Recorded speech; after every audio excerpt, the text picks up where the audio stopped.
Si Kristo muli na buhay. Hallelujah, hallelujah. Hallelujah, hallelujah. Tayo po ay nasa huling linggo, last week.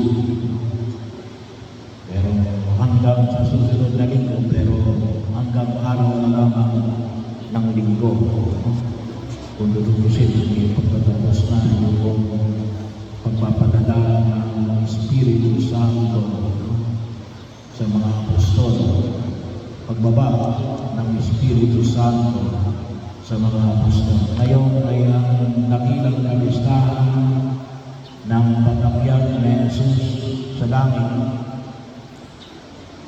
40 days. Pero kapag bibilangin natin, hindi talaga ito yung 40 days. More than 40 days. Pero nilayos ng simbahan ng mga dakilang kapistahan ng ating Panginoon sa Kristo ay ilagay sa araw ng linggo. Ilalagay ngayon sa ikapitong linggo ng muling pagkabuhay ng ating Panginoon sa Kristo. Para higit namin ma-appreciate ang ipag-iwang ang mga dakilang kapistahan na ito katulad ng pag-akyat na Jesus sa langit.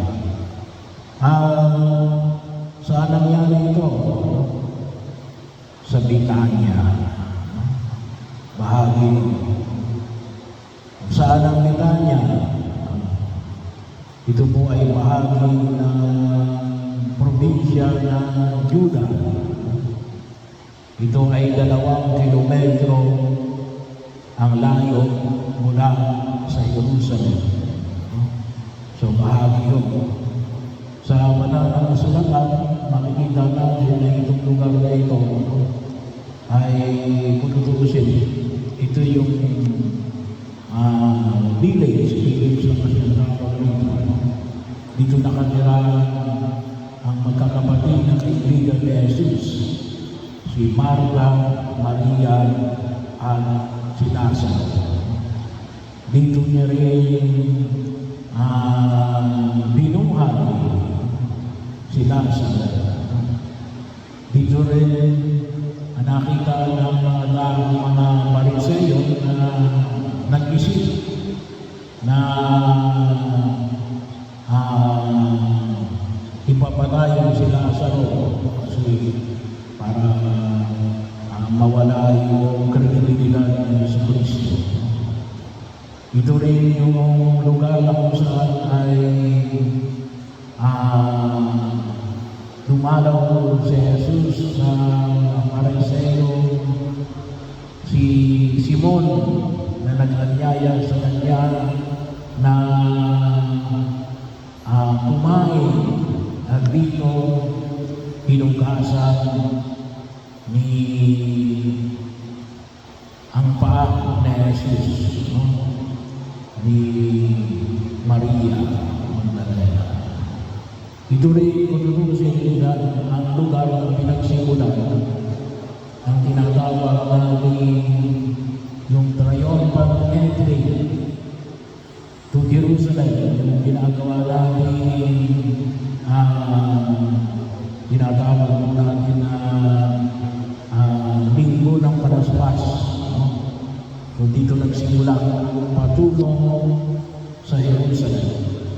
Ito po ay may mga 2 kilometro mula sa Jerusalem.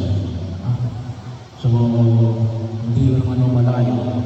Siguro banda-banda dyan sa bahagi ng Pangit pagkatapos ng simbahan ng Pangit. So 2 kilometro lamang ang layo. At bahagi rin na kung saan dito si Jesus ay umakyat sa langit.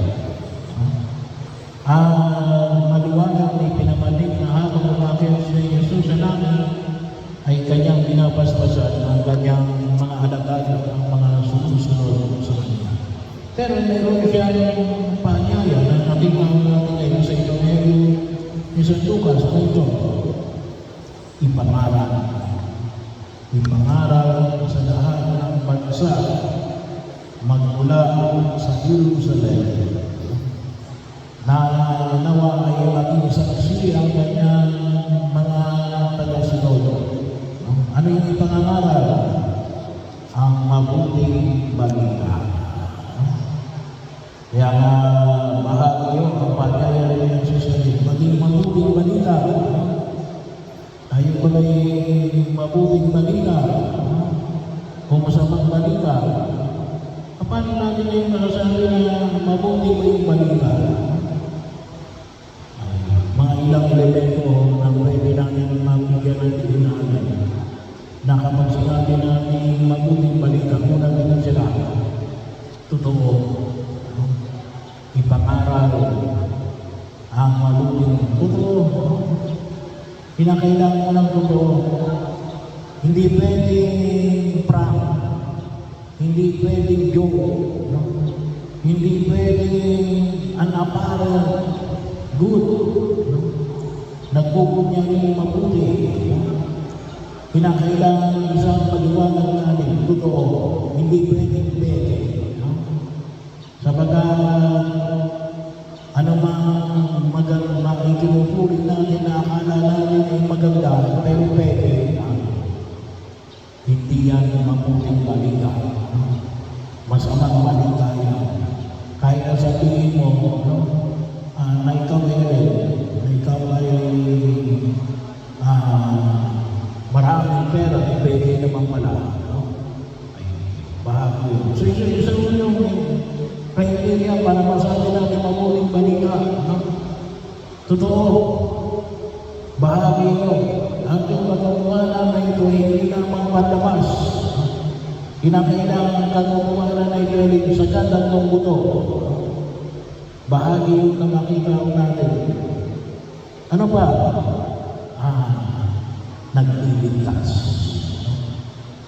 Sa piling, may elemento itong natin magulot sa atin ng pag-anak mula sa anumang uri ng pagkadapa.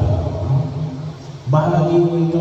Kaya nga sabi ni Jesus, ito yung ipahayag ninyo, ang kapatawaran ng mga kasalanan. Bahagi na kung saan makita natin. Isang bagay na kung saan ay ipangaral natin yung pagliligtas. Mayroong elemento ng pagliligtas. Hindi, kung tawagin ko natin ay nagdudulot ng ng pagkagapos. Hindi kaya pagkakulong o pagkalumpo. May elemento ito ng pagliligtas. Pero yun lang muna makikita natin mabuting balita. Pag sinabi natin ang ipangaral ang mabuting balita. Pangalawa, para masabi natin mabuting balita, ibig sabihin anong klase ng pagliligtas? Pagliligtas lalo na mula sa kasalanan. Pagliligtas natin kaakibat ng Diyos. Kasi pwede siguro natin na mabuting balita ay umaman ka. Pero sa papanang pamamaraan, gawa na lang sa sarili ko. Wala, swerte lang. An absence of God. Hindi mabuting balita yun sa pagpagkaya natin.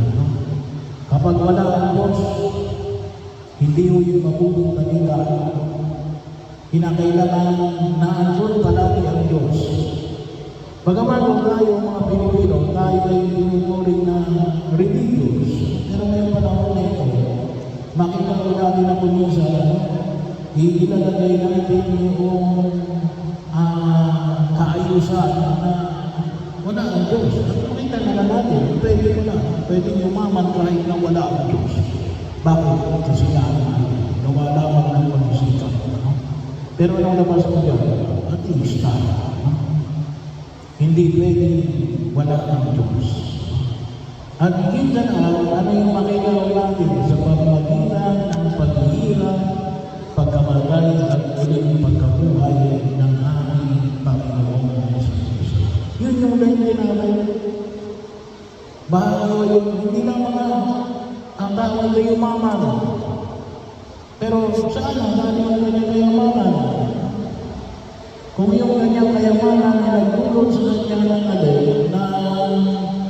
na pagkalusak niya sa kasalanan, hindi ho mabuting balita yun.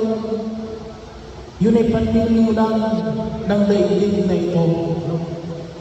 Yun ay alin. Sooner or later, hahabulin ka ng ginawa mo. Yumaman ka na, pero hindi sa pamamagitan ng maayos na pamamaraan. Hindi ka makatakas sa kamay ng katarungan. Lalo-lalo na sa kamay ng katarungan ng Diyos. Nagkamisa, makakalungkot na yun ang nakikita natin. Ang kapangyarihan ng daigdig na ito. Then, sabi niya sa natin, sabi nga, napagtalumpayan ko na ang daigdig na ito. Kaya kinakita niya, tunay na mabuting balita na ipinangangaral natin niya, hindi pwedeng wala yung pagliligtas na ginampanan ng Diyos, lalo-lalo na sa lente ng paghirap, pagkamatay, at muling pagkabuhay ng ating Panginoong Jesucristo. Yun ang tunay na mabuting balita. Nakunusin niya din, magkamagal. Kasi yun ay tunay na pagtutunan sa biyaya na ipinahayag ng pagliligtas ng ating Panginoong Jesucristo. Hindi lamang para sa buhay natin sa daigdig na ito. Ngunit kami, yung buhay natin hanggang doon sa kanyang kaharian. Sa namin, yan ay yung palagay ng Yesus ka namin, ipapaalala sa atin namin, ba't mo gagawin yan? Ano yung sinasabi ko? Kasi nga, nagkadaming ka, no?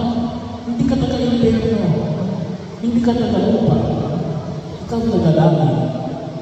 Dahil sa biyaya na pinagkaroon ng Diyos, sa pamagitan ng kanyang paghihirap, pagkamatay at muling pagkabuhay, na tinanggap namin, mula ng tayo ay binigyan.